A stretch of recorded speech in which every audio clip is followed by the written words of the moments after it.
Speed is probably the most important stat in all of Pokemon, and today we're going to be talking about speed tiers as it relates to Pokemon Draft League. We have this great ORAS matchup that I had in a speed tour about a month ago that we're going to use to frame this example and this discussion, and we're going to talk about all things from the top levels of the speed tier, in those middle tiers in 95 to 70, and at the very bottom where we see those 50 to 30 speed tiers, and talk about what to do in each of those situations and what to think about when you're building. Let's talk about the top of the speed tier ladder. So usually when I think of this, I think in that 100 plus range. So you're going to see in ORAS a lot of that be 100 to 120, 125 at most. Obviously in the newer generations with power creep, you're going to see Pokemon get up into that 130, 140 range depending on what's allowed. But that's what I would define as high speed tier. And the big main rule of thumb that I have for this, and this also includes choice scarfers if you're using choice scarfers to kind of target some of these ranges, is make sure you outspeed all possible sets. What do I mean by that? Let's take a look at this matchup for an example. We have Serperior and Latios.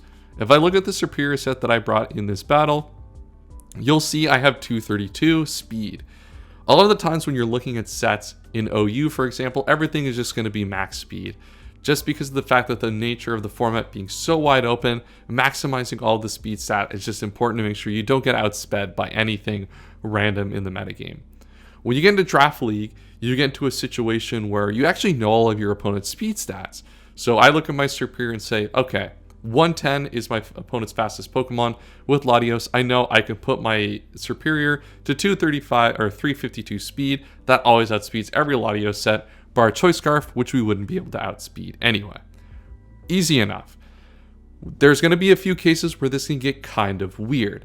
Aggro creeping is kind of where we see a lot of people go wrong in the draft community. Let's take a look at my team and remove Mega Diancie from the equation for a second. Let's say I'm the Latios player. If I look at my team and look at my regular speed creeps, I'm going to creep down my Serperior, take a little bit of speed, because that's basically free. No other Pokemon can outspeed it in this matchup. Keldeo is an interesting case where I have two Pokemon that are faster than it and one that's slower than it. I'm likely to use my speed tiers, and I did in this battle here, to speed my Keldeo to just outspeed Landorus. I don't need to worry about the other Pokemon. Where it becomes interesting is the leveling aspect of it. Latios here, let's say 103 and 108 are my speed tiers, Mega Diancie out of the equation. Normally, using that initial speed creeping logic, I take a few EVs out of Latios to make sure I outspeed all max speed Keldeo sets. Well, the question becomes, well, if I look at the matchup, why don't I just use my Latios to outspeed Keldeo, outspeeding Landorus? And you're going to see this actually happen often in certain builds, but I kind of want to caution against that. And I think the community has gotten maybe a little bit out of hand with this recently. And a lot of players have been caught on the wrong end of this too often. If you're going to make an aggro creep, there's got to be a few things. One, what is the actual benefit of the aggro creep? So if we talk about opportunity cost, the opportunity cost is you don't outspeed all possible sets. It's very possible that the player you're playing against, say it's just a new player, they come from OU or whatever, and they just run 252 and get you. Obviously, in the Keldeo Latios example, that's not great. Keldeo's not doing much to Latios anyway, but go with me on this one. In that situation, your aggro creep's not going to work. You're going to get outsped and put into a bad position. You play against someone who is a standard player, you can probably predict them to speed down to the Landorus and outspeed as well. The main thing here is, and this is where we're going to get into speed ties after, is I think when building in teams, the one thing that's really important about speed is you can guarantee certain turns. So what I mean by that is one of the most important things about building in Draft League is to kind of lower your risk as much as you can. And if you're using your Latios and trying to outspeed Keldeo, outspeeding Landorus, you inherit some sort of risk by trying to outspeed the Keldeo doing that instead of outspeeding max speed Keldeo. There's always a sort of risk that you're not going to be able to outspeed that Keldeo, and maybe it specs Keldeo with Icy Wind. It just does a mass amount of damage to your Latios, and you were saying trying to use that as a turn to defog by forcing it out, by thinking you're faster than that Pokemon. That's the main thing here when I look at these speed tiers is you got to have a good justification. And what could be a good justification to do that? Well, the main thing is are you actually gaining something from the extra EVs? So let's say I lose a couple EVs, to speed down to Keldeo in this situation. Are the extra EVs to speed down to Keldeo outspeeding Landorus actually going to net me some situations where I actually live moves that I wouldn't have otherwise? If that's not really the case and you're just doing it because, well, I expect my opponent to do it, that's kind of where you start to get into this trap and make yourself susceptible to actually just getting picked off in those scenarios. And that's why I always come back to make sure you outspeed all possible sets at all times. Lower that risk. Unless you have a really good reason to add those extra EVs into HP, it's sometimes just not worth the risk. And it will make you, I find when playing, just a little bit more confident that your game plan that you're trying to enact will actually work. The next thing I want to talk about is speed ties, and this is where it gets interesting. And let's bring Mega Diancie back into the equation here. And the question is, what do you do with speed ties? How do you approach speed ties? And I think this is a pretty easy answer, and it kind of goes back to the point I've always talking about, is making sure you outspeed all possible sets. The worst case scenario, if you go max speed on a speed tie, is you get a 50-50. That is your worst case scenario. Your best case scenario, let's say I'm the Latios side and I decide, well, I don't want to risk a speed tie with Mega Diancie, I'll go down to Keldeo. Well, you're always outspeeding that Pokemon now. So if you go for the max speed, you're always going to hit that 50%, and you can only go up from there. So when you're building these matchups, unless you are, at these higher speed tiers, when we get to the middle, obviously it's going to not matter as much for defensive Pokemon. But in these situations with like the Latios, Mega Diancie, Mega Gallade, speed tiers of Pokemon, in this situation, Mega Gallade and Mega Diancie, you definitely want to be speed tying. There's no reason to basically take away any chance you have at outspeeding that Pokemon if you don't have to. So in recap, the high speed tiers, always try to outspeed every set you possibly can and avoid aggro creeping at almost all costs unless you actually gain something from it. One thing I want to cover in ORAS quickly, quick detour, is the HP Fire problem. HP Fire is an ORAS based on your IVs. So without bottle caps on all of that stuff that we know in modern Pokemon, your hidden power was determined by your IVs, and you can't change your IVs. So Hidden Power Fire results in you having 30 speed IVs and being 1 speed stat slower as a result. So if you look at this matchup, and you'll see me actually underspeed a lot here and speed down to Landorus, because I decided I actually needed HP Fire in this game for my opponent's Fortress. And that's where you kind of get into these tough situations with HP Fire. In these situations, like, man, I really want to speed tie that Latios and that Gallade, because hitting those Pokemon with Moonblast would be so important. But that's, you get into this situation like, man, but I also need to be able to HP Fire that Fortress, because Fortress is such a reliable way to switch into Mega Diancie, especially where my opponent knows Moonblast is so free to click into Latios and Gallade, and they probably don't want to risk that speed tie. This is kind of one thing you only really see in ORAS with HP Fire, so we're not going to get too deep into the HP Fire decisions, but I would say if you're building an ORAS, really think about your HP Fire and say, do I actually need to speed tie these Pokemon, or will I create situations where I actually need the Hidden Power Fire to hit something like a Fortress or a Scizor? Now this matchup is not great for it, but let's talk about what I will determine the messy middle. So that's where you're looking at the 70 to 95 speed tier.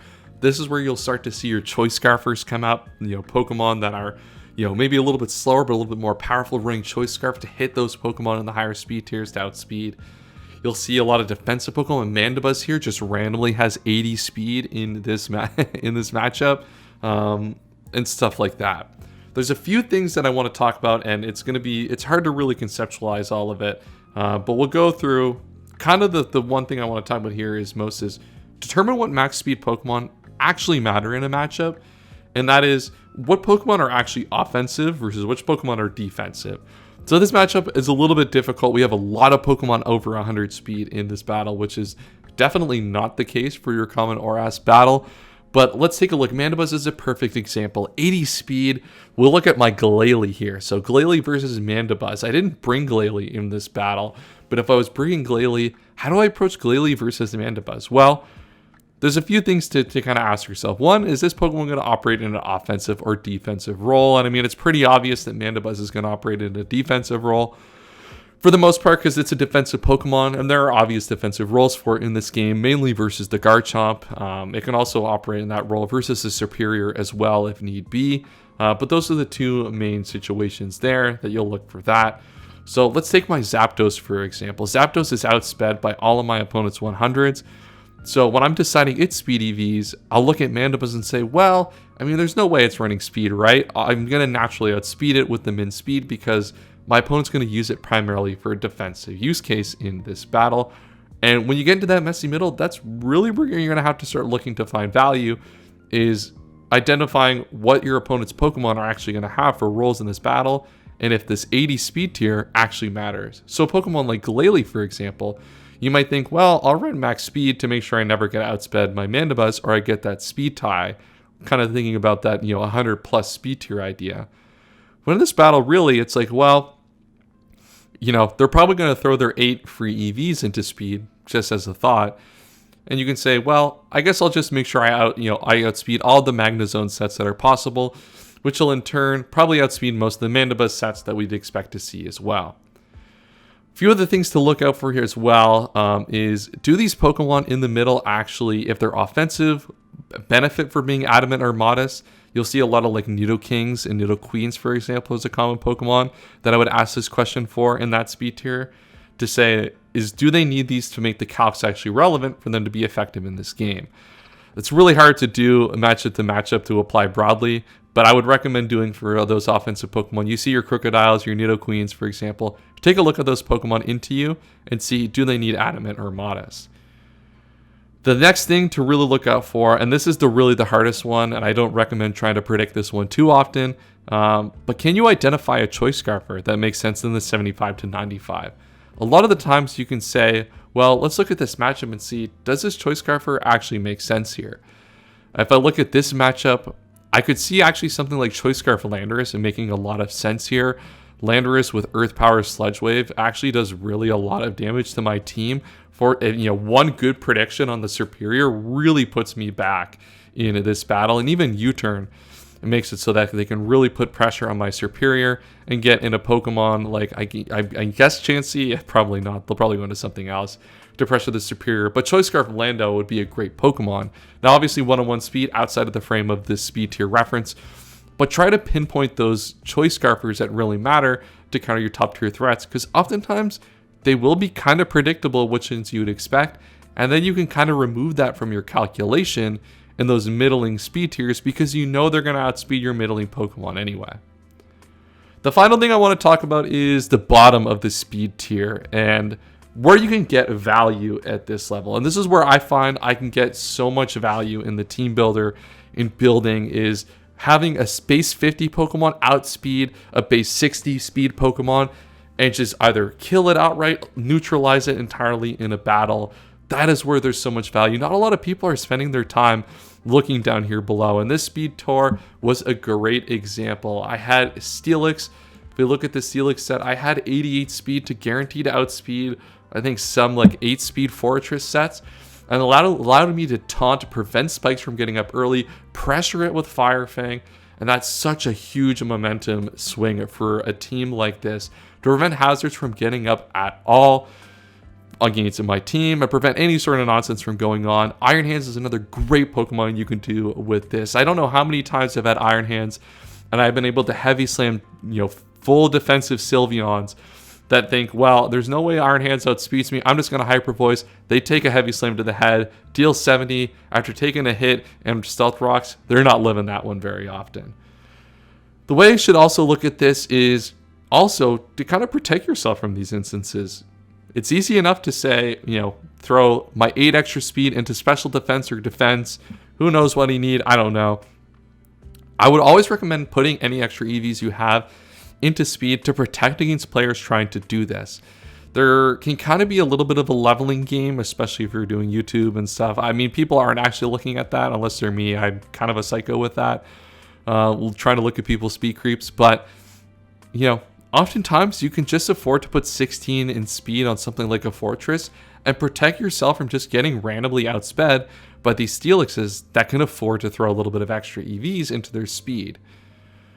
So that is basically all I have when talking about speed tiers in Pokemon Draft League. I could probably do this video for hours and hours on end looking at so many different matchups, but I want to give you some quick thoughts on speed tiers and how you can kind of level up those ideas in your next Draft League battle.